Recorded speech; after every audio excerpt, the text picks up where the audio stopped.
اس سال یہ نیشنل بک festival Washington D C کے والٹر ای کنونشن سینٹر میں ہوا۔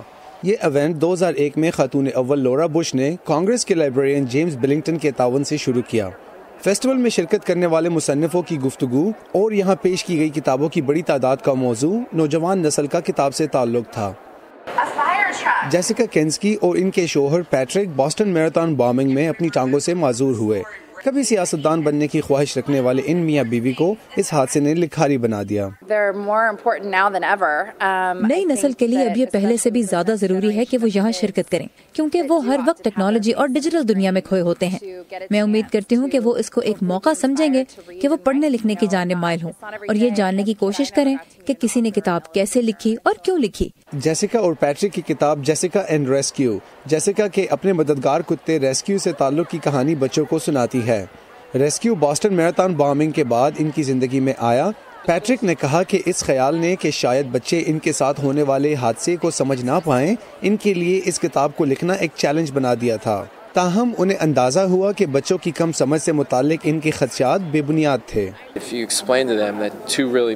اگر ہم بچوں کو بتائیں کہ دو برے انسانوں نے ہمیں جان بوجھ کر زخمی کیا اور تکلیف پہنچائی، لیکن پھر بہت سارے اچھے اور پیارے لوگوں نے آ کر ہماری مدد کی، تو وہ اس میں اچھائی اور برائی کو سمجھتے ہیں۔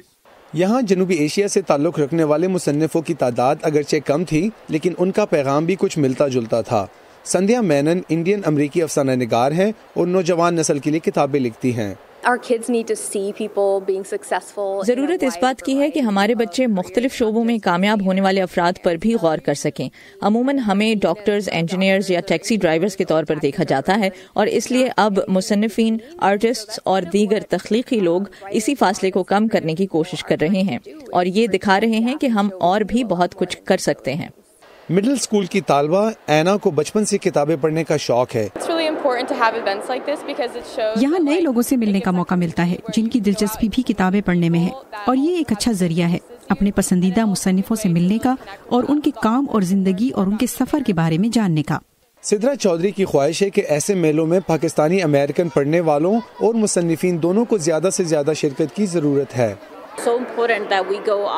یہ بہت ضروری ہے کہ ہم لوگوں کو اپنی روایتوں کے بارے میں خود بتائیں، نہ کہ وہ صرف میڈیا سے ہماری کہانیاں سنیں، اور کتابیں پڑھنے سے دوسروں کی روایتوں سے بھی آگاہی ملتی ہے۔ اس طرح کے بک فیسٹیولز نہ صرف ڈی سی بلکہ پورے امریکہ میں منعقد کیے جاتے ہیں، اور ان فیسٹیولز کا مقصد لوگوں کو اور خاص کر نوجوان نسل کو لکھاریوں کے ساتھ ساتھ پڑھنے کے فوائد سے بھی متعارف کرانا ہے۔ Imran Jadoon, Urdu VOA، Washington.